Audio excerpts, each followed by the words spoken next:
Welcome back to everybody at home. We are on Assertiveness and we're discussing marriage. It's its challenges, it's the fun side of it, and everything that comes together with just being a married person. I won't even just say a married woman, because we're talking in general.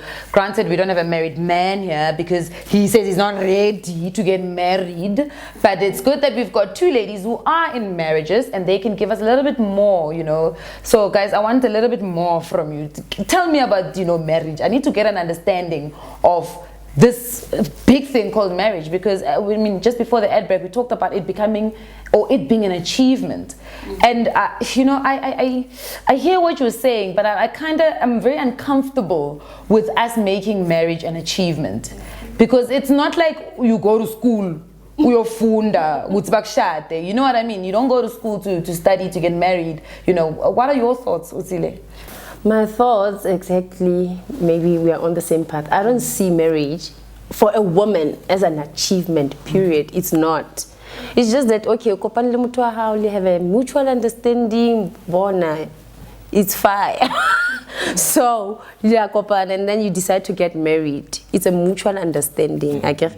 So why it's by defining her, like, for ladies is an achievement? Maybe it goes back to whereby, okay, I'm a woman, I get married to this man, maybe that's where it's coming from. Like, yeah, what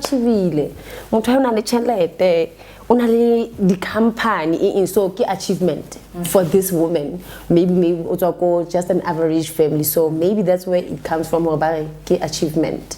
But if you sign up a prenuptial agreement, it doesn't really matter. Exactly. It's still not an achievement. So maybe that's what I'm saying. Maybe in the society, that's how they came with this concept. Say, okay, this person, this man, so achieve. But not knowing the agreement, but agree, know. So before we get into the engagement thing, I want to touch a little bit more on what you've just said right now about it, not being an achievement. So if it's not seen as an achievement, why get married in the first place? Why don't you just be with your person, live it together, live it fully committed to each other, and don't wear rings? What is the point of getting married then? Is it because it's a Christian thing to do? I don't know if it's Christian. I do. You're Muslim, obviously. Yes. All right. I don't. It's a religious thing to do. To get married, to commit yourselves. I want to get an understanding of why people can't just carry on with their relationships. Maybe this thing, soul ties. Okay. And then going back there, like, you have to have kids. How about lady choice assorted running around in your household? Like, one tate mama, mama. I need you to define two things right now. I need you to define first what soul ties are. Okay, yes. Soul ties. Okay, obviously you're going to be engaging sexually with this person, I guess. So maybe it goes there, like, okay, you have to sleep only with one partner and be joined in marriage so that you have kids of the same mother and father, and then the same name as well. Because I think it's a Christian thing or religious thing to be done. So it goes back to where we don't know where does it come from, but we are just carrying it on because we were raised is the right thing to do. That's how you should do it. I'm going to concentrate right now, because you said, what I'm hearing from you is that you got married because you don't want to create other soul ties with other people. In other words, because if you're not married, you're going to be sleeping with other people. Now my question is, does marriage guarantee that you're not going to sleep with anybody else or your husband? Nope. It depends on the individual. I doubt. I've seen so? A lot of married women and married men doing things that they're not supposed to do. So it's not always the case that you just get... It goes back to that wearing a ring, or like you can wear a ring but still behave single. But it's not marriage that's the problem, it's the people. The people. You can't now attaint an institution of the institution of marriage because of individuals who choose to act otherwise. You understand what I'm saying? Yes, but we also can't say that marriage is going to guarantee that somebody does not. Yeah, I guess. I think for me, like with marriage, it's just that thing. Like for black people, you can't really live with someone you're not married with. Yeah. So we want to be with that person for life. So the thing that we have to do because we are black in our culture is that you have to get married before you can actually go into that person's house. Yeah. That's how I look at it. You'd be surprised though how many people live together and they're not married. Yeah, but I mean, like for black people, that's what we enforce. From back in the ages. Our grandparents will always tell you what you're doing is wrong. You can't do fat and set. Whereas, I mean, come on, it's still the same thing as being in a relationship. It's just that now you're staying with that person, and on top of that, you are married in paper, and the surname changes, and everybody sees you as that Mrs. You're not that Miss anymore. But then again, it does not really mean that you are married. I want you to hold that thought of changing surnames. But I said I wanted you to define two things. The second thing was I'm a choice assorted. What? And choice assorted biscuits? Okay. Fine. Now the choice assorted. Okay. Next time we be in a root man. I be sissy. Cute. The choice assorted. Okay. Let's say you need to kill and then. This guy can alien and then he break up like oh lena who class and this poor guy yes exactly and this guy what so these are choices assorted in this house and then you're the stepmother. Exactly. They're all different colors and different. Oh, okay. Let's quickly go back to what Khopotso just mentioned now. He talked about you get married, you sign on a piece of paper, and you now must change your surname. So you ultimately become someone else. Is that the transition from being a girlfriend to being a wife, that you actually become another person? You almost evolve. Okay, Mina, for me, like the reason why, okay, from a religious perspective, right? When a Muslim woman gets married, you keep your surname. It's not necessary for you to change your surname into your husband's. I just did it because I think it's cute. Like, yay! Like, there's no reason why I took, like, even on paper, I still kept my surname. Do you understand? You still your father's daughter because you take your father's surname. So you keep it. It's you. You're not, because I think originally, I'm not sure. It's just the way that people inherited surnames was because at that time women were objects that you could actually, I don't know, inherit, so that whatever that person or whoever gets your surname, but not because manje it's because of a marriage thing. It's because manje you were defined as something that's, my words are getting mumbled up. Can I help you there? I want to understand. You said something about marriage, you changed your surname because you thought it was cute. Yeah. Is it because it was cute, or does it come with that achievement, that feeling of achievement? Because obviously when you now introduce yourself, you're no longer saying I'm Miss, you're saying I'm Mrs.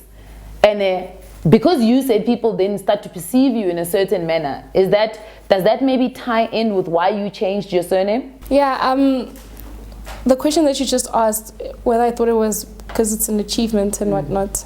Honestly, maybe because of the things that's been happening over families and generations, or you take your husband's surname, maybe I've taken it because of that, but I didn't grow up in a Muslim family, so obviously now the things that I'm practicing now are different from what my family was practicing. But yeah, maybe I followed the trend, but I just thought it would be nice, like. You took your husband's surname because you thought it would be nice. Yeah, I don't have to though. Yes. Yeah, I can keep my own surname. So you're a follower? I just thought it would be nice, man. Okay, just quickly answer the question that I had initially asked. Yeah. Did you have to get married? Could you guys not have stayed in your relationship and committed to each other and just have been happy? What led you guys to actually say, you know what, now we need to get married? Okay, so I've known my husband. We're like together in high school. You can? So I've known him for like 3.5 years before we got married. But the thing is, in marriage, obviously now there's certain things that you can't do out of marriage. I was just talking to these two before we got on here, like in terms of like the sexual side of it. Sex is not a physical, it's more of a spiritual experience. So you can't really just share it with anyone and everyone. And number two, you can't do it outside of the bounds of marriage because of the connection that marriage has with God. Yes. It's recognized. The institution of marriage, or in my perspective, in my religion, is recognized by God. So when you're engaging in whatever you're engaging in with that person, it makes it pure. It's not just you're not just using or claiming to have your own body because it's yours. It's not yours. It's been lent to you. So whatever you do with your body is directly linked to the spiritual part of it. So that's why. Well, that's not what I got married. Can I ask you the question that I'm thinking in my head? That's not why I got married. Because I think I am thinking it. I think everyone at home is also thinking it. Can I ask you that question? Ask, I'm gonna answer it. Awesome. Did you wait until you got married to engage in sexual relations? Well, lovely.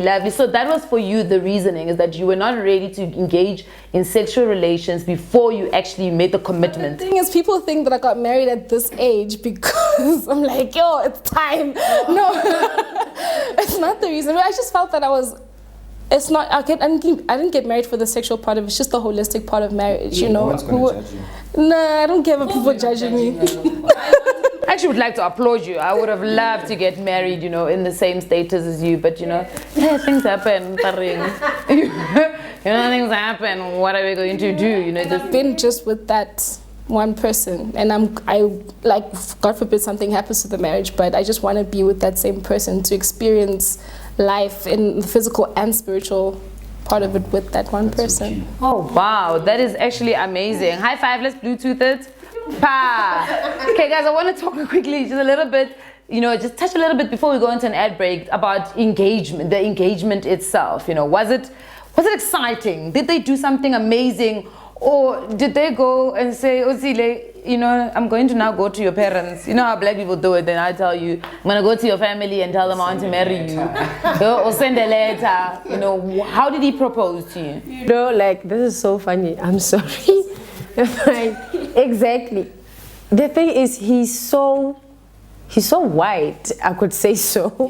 Yeah, raised multiracial school, born one of such a taxi. You'd expect this guy to go down on his knee, and he said, now I think that's what he said. Oh. And I was expecting okay, just go down on your knee. Even if unkile candy wrap, experience this thing of you going down on a knee when I'm not expecting it. Yes, don't cheat me out of the experience. I mean, come on. But unfortunately, he cheated me out of it. So he just told me I spoke to my parents. Yeah, my dad. He's gonna be coming down.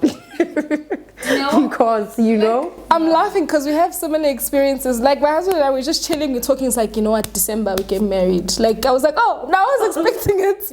I knew because at some point we're gonna get married. We're not we don't date for long periods of time. Yes, religiously. So when he finally said it, was like, yeah, you know what, December, Vele. It's happening. I'm like, and then where's the whole da-na-na-na-na? When I was speaking to my sister-in-law, she's like, he actually planned this whole thing. And I'm like, but why didn't he do it? I did expect the whole, because he is romantic, but that engagement, how? Bada boom, bada bam, done. It's a redo. You guys would like them to do a bit of a redo. And so, Khuputo, how do you think you're going to propose? When you are ready, of course. Yeah, when I'm ready. But at the moment, I think it's still a surprise. For yourself? Yeah, it's still a surprise. And for her out there, because I don't know if I'm going to marry this person that I'm with right now, but it's a surprise. Wajola. Yeah. But Wajola, but you don't know if you want to marry her. Hey, man, I'm still too young at the moment. I'm focusing on other things, my career first, and then I'll see the rest. Sure, that is. But I will be committed to her. But first, I have to focus on other things first, sort myself out first. I don't want to get there, get more famatata and everything. Guys, you've heard it here. That is the echo of the 21st century men. They would like to concentrate on their careers. They are definitely not ready for marriage. Please stay tuned in. We'll be back from this ad break.